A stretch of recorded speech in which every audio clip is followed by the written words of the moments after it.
अय्यूब की कहानी बाइबल के पुराने नियम के अय्यूब नामक पुस्तक में मिलती है।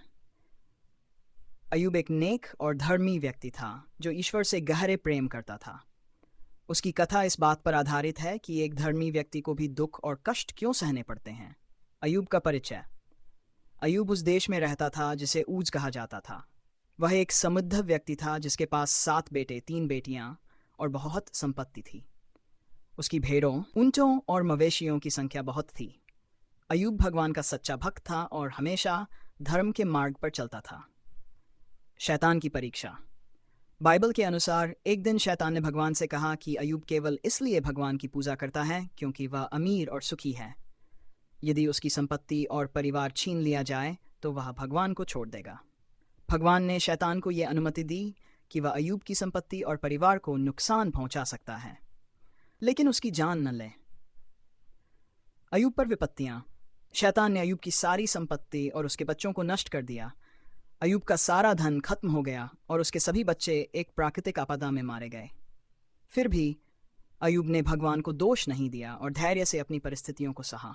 शारीरिक कष्ट। इसके बाद शैतान ने अय्यूब के शरीर पर घावों और फोड़े फुंसियों का आक्रमण किया। उसकी पत्नी ने उसे सलाह दी कि वह भगवान को श्राप दे और मर जाए, लेकिन अय्यूब ने कहा, क्या हम केवल भगवान से अच्छे की ही उम्मीद करें और बुरे को न सहें।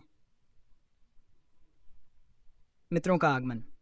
अय्यूब के 3 मित्र एलीफ्स, बिल्दद और सौफर उससे मिलने आए और 7 दिनों तक उसके साथ चुपचाप बैठे रहे उसके दुख को देखकर।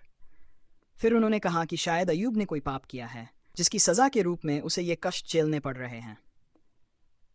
लेकिन अय्यूब ने अपनी निर्दोषता की दलील दी और कहा कि उसने कोई पाप नहीं किया है।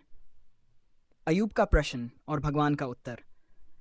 अय्यूब ने भगवान से प्रश्न किया कि वह क्यों इतने कष्ट में है जबकि उसने कभी कोई बुरा काम नहीं किया। अंततः भगवान ने एक तूफान के माध्यम से अय्यूब को उत्तर दिया। उन्होंने अय्यूब से उसकी सीमित समझ पर सवाल पूछे और समझाया कि मनुष्य सृष्टि और उसके नियमों की पूरी तरह से समझ नहीं पा सकता। अय्यूब ने अपनी सीमाओं को स्वीकार किया और भगवान की महानता को समझा। अय्यूब का पुनर्स्थापन। भगवान ने अय्यूब की नम्रता और धैर्य से प्रसन्न होकर उसकी सारी संपत्ति और परिवार को फिर से बहाल कर दिया। उसके पहले से भी अधिक बेटे बेटियां हुए और उसकी संपत्ति दुगनी हो गई। अय्यूब ने लंबी उम्र जी और अपनी आने वाली 4 पीढ़ियों को देखा। नैतिकता। अय्यूब की कहानी हमें यह सिखाती है कि जीवन में कठिनाइयां और कष्ट भी आते हैं, लेकिन हमें धैर्य और विश्वास बनाए रखना चाहिए। ये भी दिखाती है कि ईश्वर की योजनाएं हमसे परे होती हैं और हमें उन पर भरोसा करना चाहिए, चाहे परिस्थितियां कैसी भी हों। अय्यूब की कहानी एक प्रेरणादायक गाथा है जो कष्टों में भी ईश्वर पर विश्वास बनाए रखने का पाठ पढ़ाती है।